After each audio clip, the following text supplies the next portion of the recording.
你现在的任务啊，就是多和西城培养培养感情，早日让我抱上曾孙子。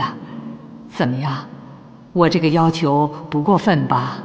你如果跟他发生了什么，不怪我对你不客气。西城，你奶奶不是想抱曾孙子吗？跟他一块儿搞出个孩子出来。